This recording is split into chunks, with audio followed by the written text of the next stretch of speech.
안녕하세요. 말씀 베이커리 845번째 시간 기도하심으로 시작하겠습니다. 거룩하신 주님 감사합니다. 주님의 말씀을 묵상합니다. 성령님께서 말씀에 조명이 되어 주시옵소서. 우리 주 예수 그리스도님의 이름으로 기도합니다. 아멘. 네, 오늘 보실 말씀은 히브리서 12장 1절에서 13절까지 말씀입니다. 그러므로 이렇게 구름대와 같이 수많은 증인이 우리를 둘러싸고 있으니 우리도 갖가지 무거운 짐과 얽매는 죄를 벗어버리고 우리 앞에 놓인 다름질을 참으면서 달려갑시다. 믿음의 창시자요 완성자이신 예수님을 바라봅시다. 그는 자기 앞에 놓여있는 기쁨을 내다보고서 부끄러움을 마음에 두지 않으시고 십자가를 참으셨습니다. 그리하여 그는 하나님의 보좌 오른쪽에 앉으셨습니다. 자기에 대한 죄인들의 이러한 반항을 참아내신 분을 생각하십시오. 그리하면 여러분은 낙심하여 지치는 일이 없을 것입니다. 자, 오늘 말씀에서는 먼저 그리스도인들이 고난에 대한 자세, 어떤 자세로 우리는 고난을 대해야 할까라는 것을 이야기하고 있습니다. 예수님은요, 믿음의 창시자이고 완성자라고 히브리서는 기록하고 있습니다. 예수님께서 천지의 창조자이 천지의 모든 것을 창조하심과 동시에 과거 유대교의 마침표를 찍으시고 이제 새로운 구원의 길을 여셨던 그런 분이시죠. 그래서 죽음에서 부활하셔서 재림의 언약 성취를 통해서 우리의 믿음의 최종 목표, 바로 구원의 완성이라는 그 주님의 날, 주님께서 다시 오실 날에 구원을 완성하실 분이시기 때문입니다. 자, 예수님은 성도의 구원이라는 기쁨을 바라보시면서 부끄러움과 십자가의 고통을 참으시는 것으로 구원의 완성을 이루셨던 것이죠. 자, 그러면서 믿음의 경주에 대한 이야기가 나옵니다. 자, 우리의 삶은요, 주님의 은혜로 구원이 시작되었습니다.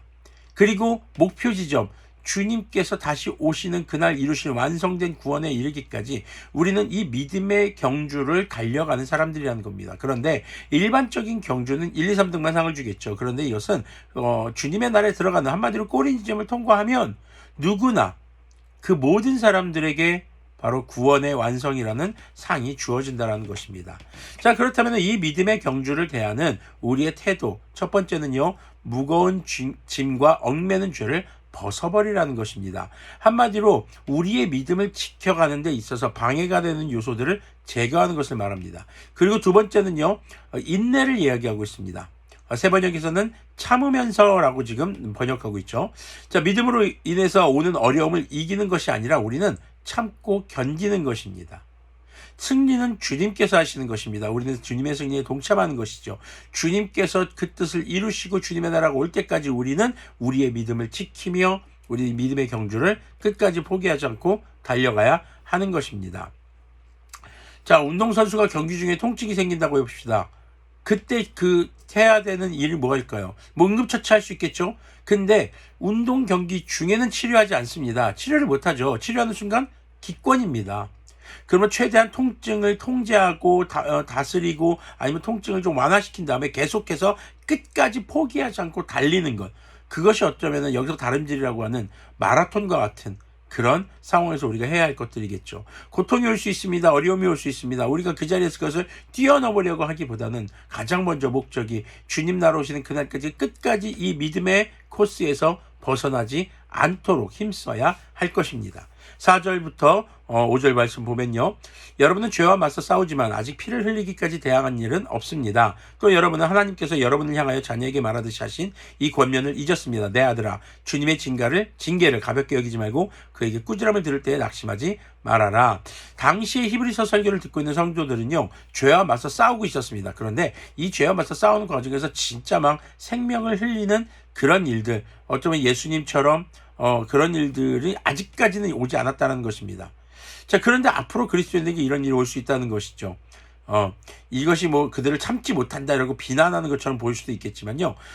그 다른 면에는 믿음을 지키기 위해서 생명의 위험을 감당해야 하는 상황이 왔고 또 앞으로 더 그런 고난과 위험이 올 수 있다는 것을 이야기해주고 있는 것입니다.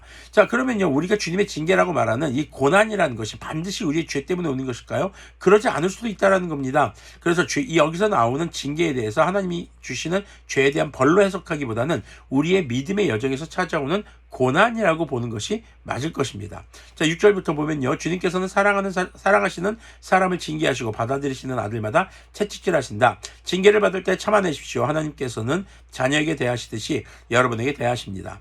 아버지가 징계하지 않는 자녀가 어디 있겠습니까? 모든 자녀가 받은 징계를 여러분이 받지 않는다고 하면 여러분은 사생아이며 참 자녀가 아닙니다. 우리가 육신의 아버지도 훈육자로 모시고 공경하거든 하물며 영들의 아버지께 복종하고 살아야 한다는 것은 더욱더 당연한 일이 아니겠습니까? 자, 우리가 이 징계를 고난으로 볼 때 이 고난이 온다라는 것은요, 우리가 하나님의 자녀가 되었다, 하나님의 사랑 안에 놓여 있다라는 것임을 우리는 기억할 수 있어야 할 것입니다. 그래서 여러분의 삶에 어려움이 올 때 내가 하나님의 자녀이기 때문에 온다라는 것을 생각해 볼 수 있다라는 것이죠. 자, 10절을 보면은요, 육신의 아버지는 잠시 동안 자기들의 생각대로 우리를 징계하였지만 하나님께서는 우리를 자기의 거룩하심에 참여하게 하시려고 우리에게 유익이 되도록 징계하십니다. 자, 가정교육이라는 말이 있습니다. 아이들이 부모님들에게 훈육을 받으면서 사회생활하는 법을 배워갑니다. 다른 사람과 어떻게 관계를 해야 되는지, 또 내가 어떻게 살아가야 하는지를 습관적인 측면들을 배워가게 되죠. 자, 그런데 주님께서 우리에게 하시는 훈육은 바로 우리에게 허락하시는 고난은 우리가 주님께서 거룩하시듯 우리도 거룩하게 살아가게 하기 위한 것이라는 것입니다.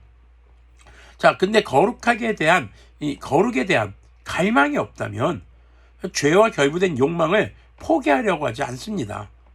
그냥 그대로 살아가면 되는 것이죠.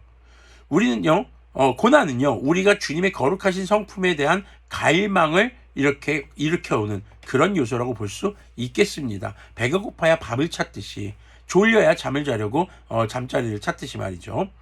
그래서 우리는 고난을 통해서 주님의 거룩하심을 바라보게 되는 그런 의미가 또 생길 수 있다는 것이죠.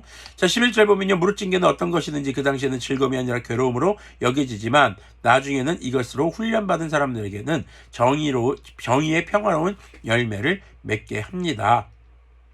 자, 주님으로부터 오는 고난은 우리가 주님 안에서 정의와 평화의 열매를 맺게 한다는 것이죠. 주님 나라에서의 진정한 평안이라고 볼 수 있을 것입니다.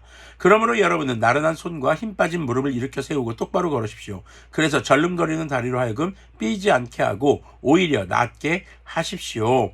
자, 그렇기 때문에 믿음의 경주에 지친 성도들에게 믿음의 약한 부분을 빨리 서둘러서 그 통증들을 잘 다스리고 이 믿음의 결단을 세워서 믿음의 경주를 끝까지 포기하지 않는 그런 우리들이 되어야 하는 것을 이야기하고 있습니다. 자, 오늘 말씀을 마무리하도록 하겠습니다. 우리의 믿음은요, 주 예수 그리스도님의 은혜로 구원이 시작된 믿음입니다. 이미 출발선상에 들어온 것이죠. 그래서 우리는 이 믿음의 경주를 끝까지 포기하지 않아야 할 것입니다.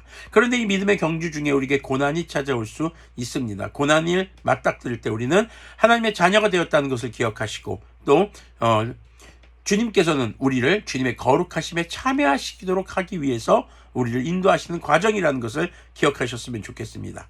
그리고 고난에 대해서 우리는 이 고난을 통해 열매 맺게 된다는 것, 이 고난을 딛고 이 고난을 그 자리에서 해결하는 것이 아니라 고난 가운데서도 끝까지 믿음을 포기하지 않을 때 우리는 믿음의 열매인 구원의 완성에 동참하게 되는 것이죠. 자, 믿음의 코스 안에서 머무십시오. 예배와 선교의 달리기를 그렇게 이어갈 때 우리 주님의 은혜로 말미암아 주님의 나라, 주님께서 이루실 완성된 구원이라는 정말 큰 선물, 그 상급을 받게 될 것입니다. 그래서 오늘 말씀 제목은 in course, 믿음의 코스 안에 우리가 꼭 머무시기를 그렇게 소망합니다. 기도하겠습니다.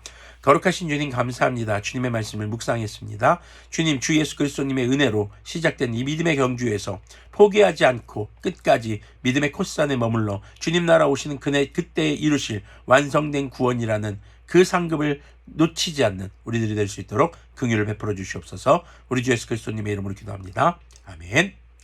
네, 이 믿음의 경주에서 고통스럽고 고난이 찾아올 때가 있을 수 있습니다. 그때 서로가 서로에게 힘이 되어주고 응원이 되어주는 그런 모습이 되었으면 좋겠습니다. 스포츠 경기를 보다 보면은 중간에 다친 선수를 부둥켜 안고 혹은 부축해서 끝까지 결승점을 통과하는 그런 감동적인 장면들을 본 적들이 있으실 겁니다. 우리의 이 믿음의 경주에서 혼자만 끝까지 믿음을 지키는 것이 아니라 서로가 서로를 위로하고 서로의 통증에 어떤 위로자가 되어서 그렇게 믿음의 경주를 끝까지 완수할 수 있는 관계가 되는 오늘 하루가 되기를 소망합니다.